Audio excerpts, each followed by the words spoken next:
Good morning. I'm Michael Burdon, the incoming chair of the Society for Theatre Research, and I'm undertaking my first public engagement in that role.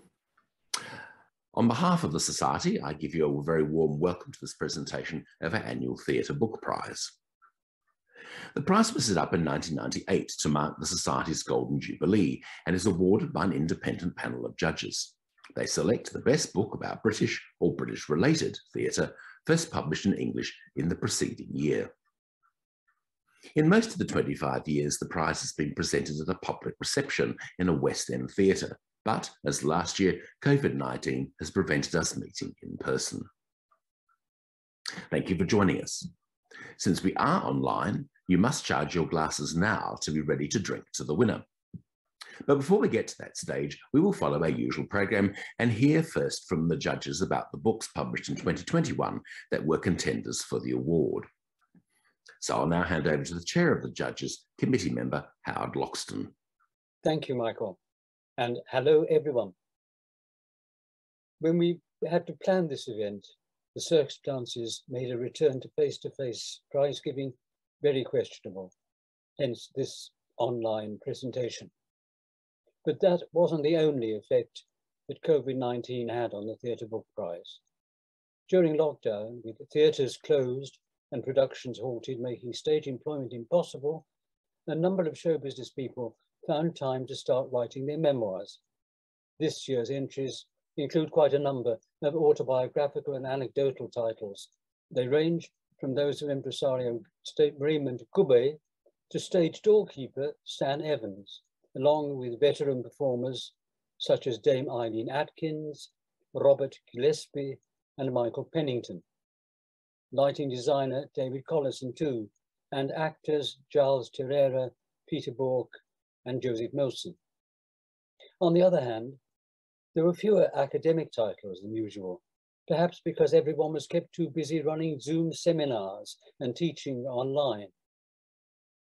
With so many people working from home, COVID also made contact with publishers more difficult. That may have affected the number of submissions, but there were fewer this year.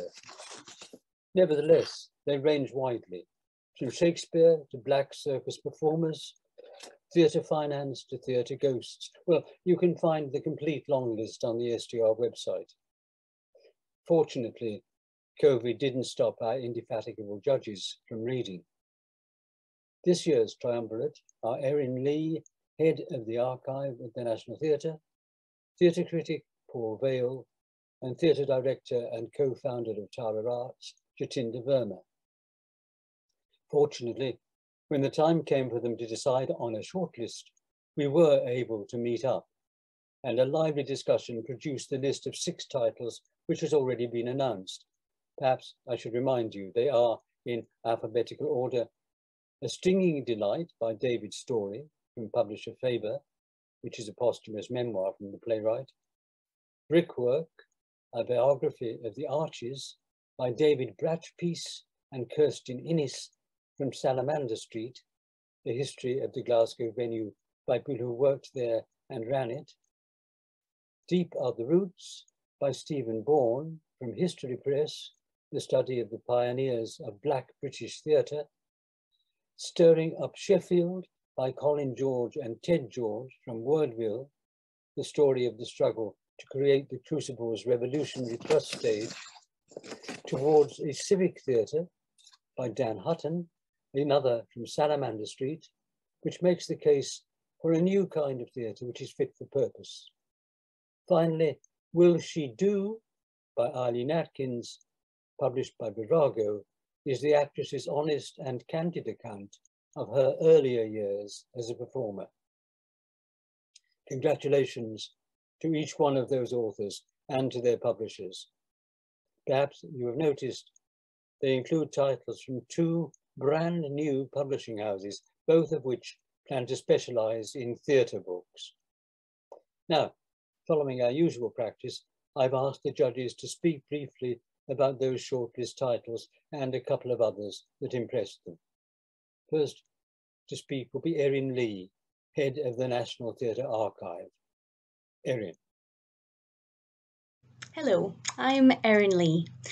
I've thoroughly enjoyed being part of the judging panel for this year's prize, and I'm very grateful to my fellow judges for their wisdom, good humour and engaging conversation throughout this process. Also, a big thank you to Howard Loxton for guiding us so seamlessly through the process, and to the STR for asking me to be involved. I want to pick out a few books that really stuck with me, and I'll go through them in alphabetical order. The first is Brickwork, a biography of the Arches by Kirsten Innes and David Bratchpiece, published by Salamander Street Limited. This book is a verbatim take on the history of the famous Arches venue in Glasgow, from its foundation through to its closure. Told uniquely in the words of those involved, it covers every aspect of the venue, including programming, licensing and funding.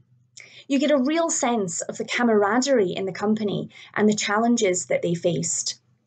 A lot of the book is taken up with descriptions of the infamous club nights, which were introduced as a means of funding the venue, as well as covering the DJing, live art and theatre that were part of this venue's varied past. It is fascinating to see this very early model of private funding for a performing arts venue, as we deal today with cuts to art funding and an ever-increasing pressure on private funding streams to keep our venues alive. In Deeper the Roots, Trailblazers Who Changed Black British Theatre by Stephen Bourne and published by the History Press, we're told from a very personal perspective about the pioneers of Black British theatre, including some fantastic interviews with important contributors to this history. Its appendix of a database of stage productions of Black and Asian performance from 1825 to 1975 is an incredible starting point for any student or practitioner interested in exploring this area in more detail. I particularly enjoyed the blending of the first-person narrative with the rigour of academic research, making this both an enjoyable and educational read.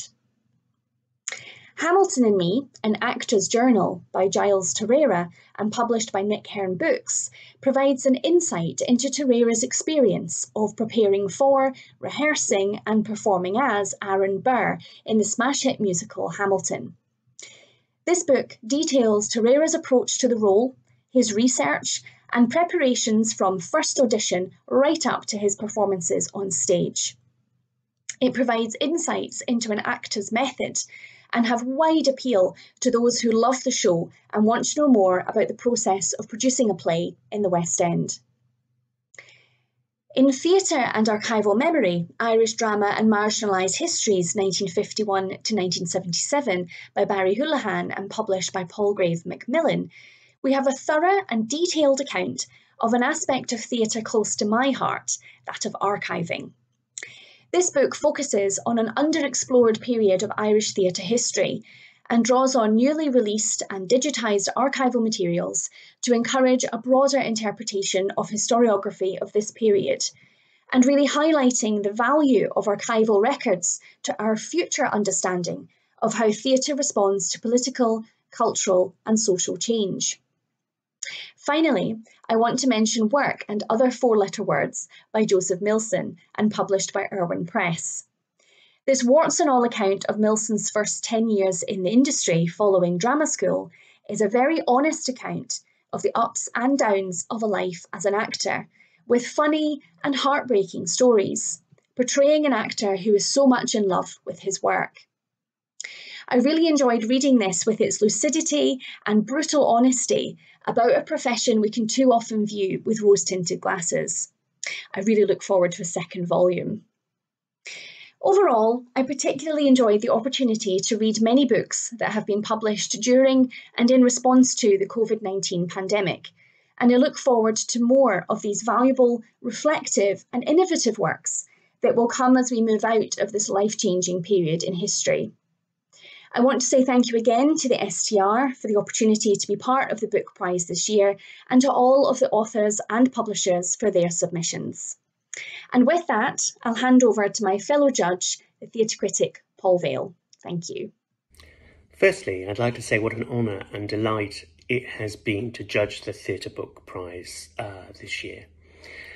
As a theatre critic, I tend to concentrate on what happens on stage, but with these volumes we are offered insight into the lives of not just actors, but the theatres themselves. When books started arriving, I was struck by the diversity of titles, some obscure and mysterious, some straightforward. I've always been interested in biography, so I was drawn to a selection of titles like these. The first ended up on our shortlist. The autobiography that really caught my eye was the Will She Do by Eileen Atkins, published by Virago. Atkins may be a familiar name to many, but I had no idea about her background or early career. Atkins' book is refreshingly honest, and she makes no bones about her oft-documented temper or indeed her temperament. It's equally refreshing to see that this is not just a story of an actor's career, but a working-class actor making her way to the West End and beyond. Atkins paints a vivid picture of her early life, growing up on White Hart Lane Council estate, before stage school, rep, and an idyllic summer season in Cornwall.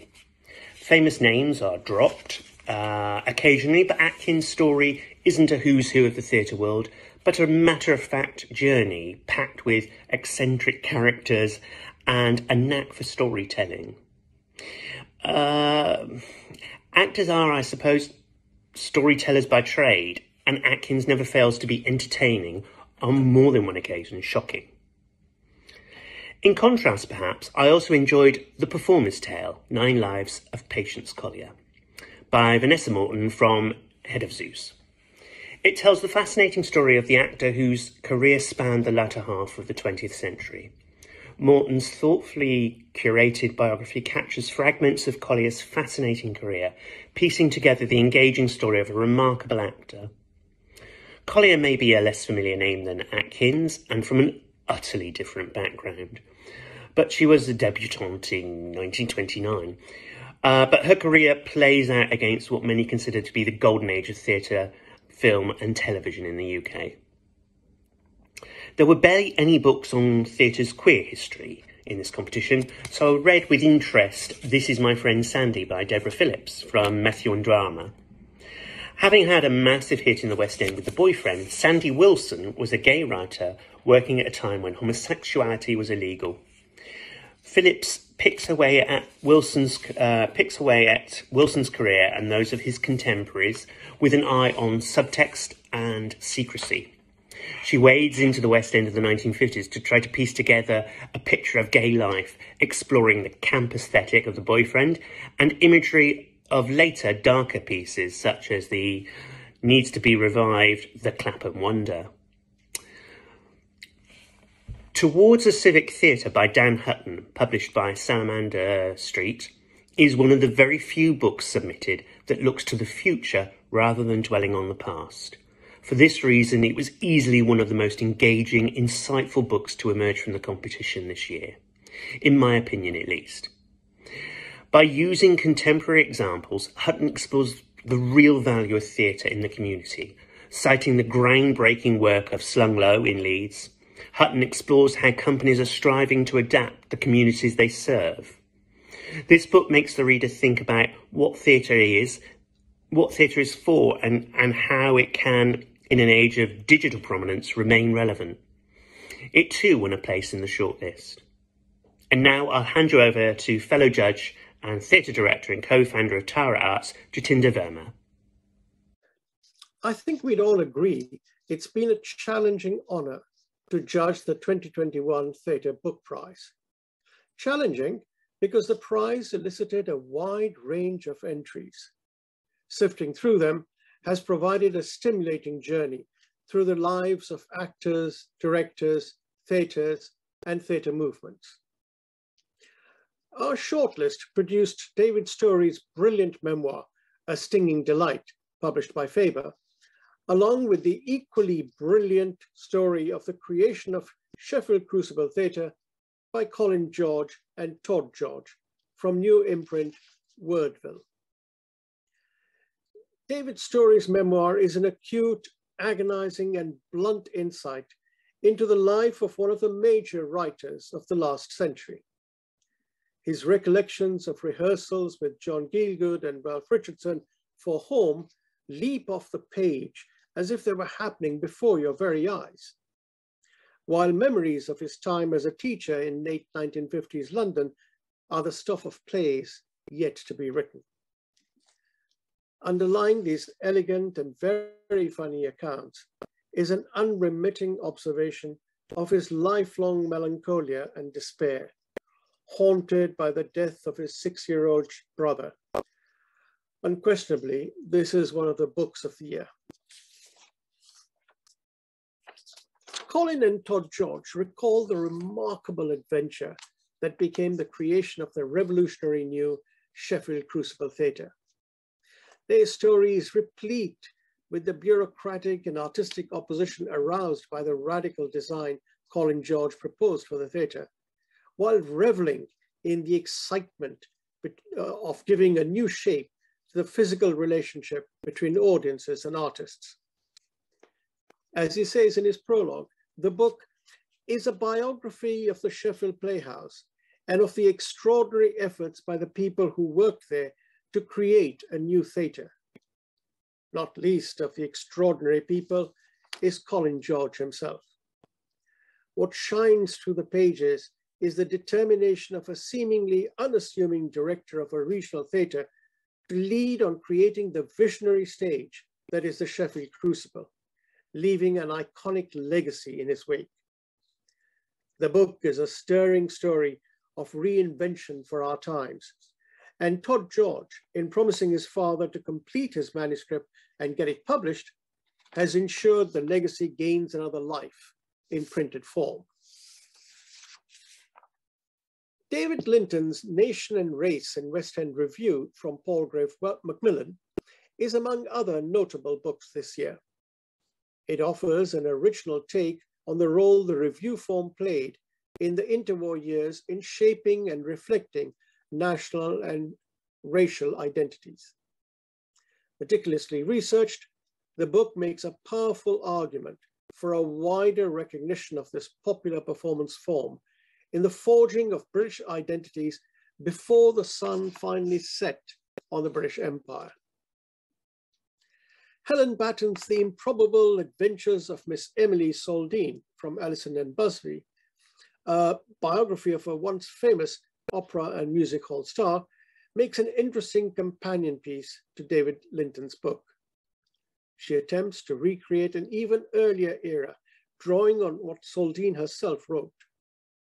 Helen Batten charts how Saldine rose from humble Victorian beginnings, where the threat of the workhouse was ever present, to become the toast of the London and New York stages and a formidable impresario with her own opera company touring Australia and New Zealand. That she tore up the Victorian rule book in the process adds to the delight of this book, as when Saldine remarks, "I rode on the stage in such style that the men in front forgot I was a girl and also forgot to laugh." With that, I'll hand you back to Howard. Thank you, Jatinder.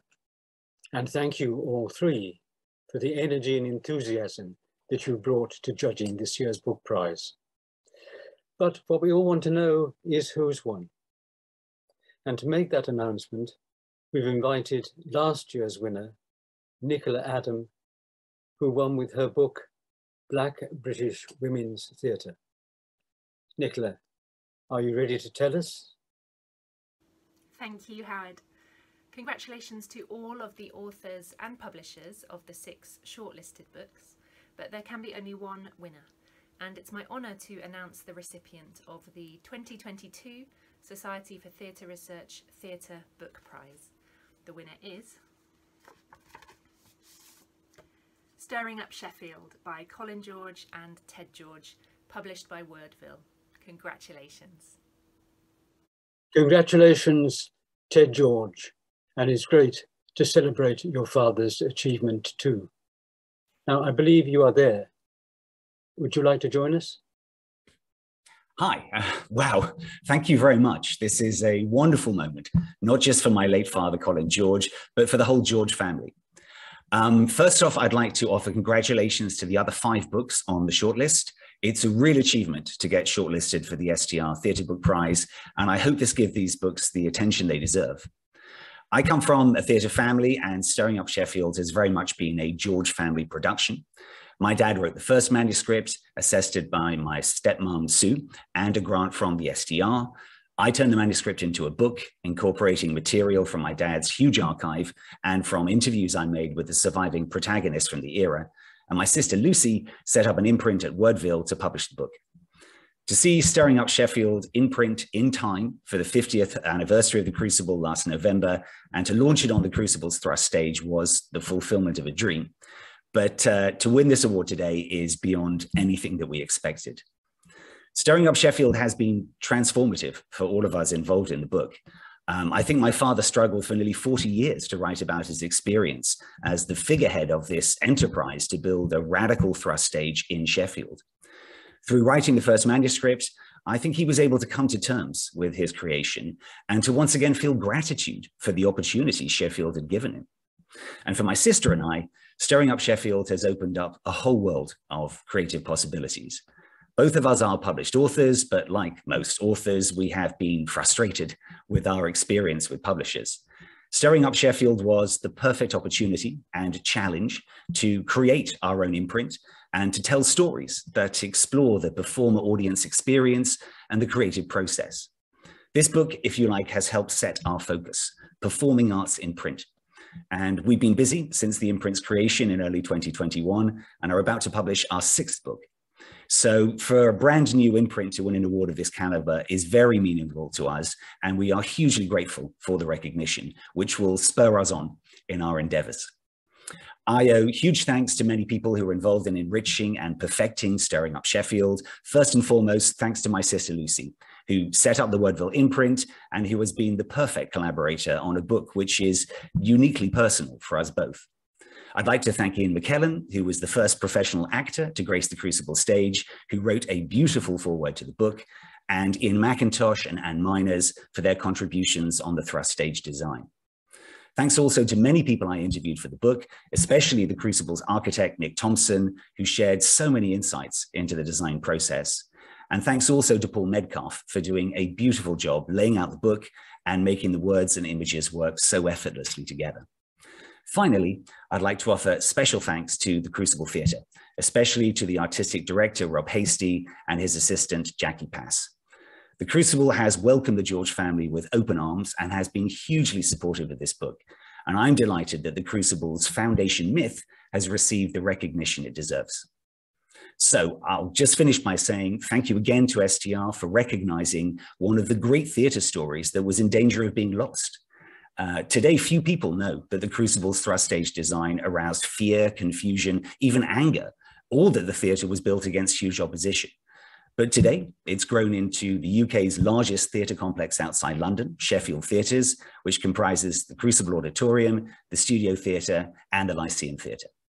This is a testament to the people of Sheffield, who took the bold decision to build a modern, radical theatre in the heart of their city, and then who embraced the Crucible and made it their own. So, huge thanks to STR for this award. Lucy and I are thrilled at what this means for Wordville, and I know that Dad, wherever he may be, is dancing a jig. Well, congratulations, Ted. It's a particular pleasure to present this prize to a book towards which the Society itself gave your father some small support. I'd like to remind writers and would-be writers among you of the awards that the Society for Theatre Research makes every year toward research and creation. You'll find details of these on our website, plus our program of talks and other activities. So once again, congratulations. And also the Society's thanks to the judges, and in particular, the Chair, Howard Loxton, for all the thought and work they have put into the award. And looking forward to next year, publishers with books to enter should contact us for entry details. And this time next year, we hope that we will be celebrating not online, but live together as part of the Society's 75th anniversary celebrations. So do join us then.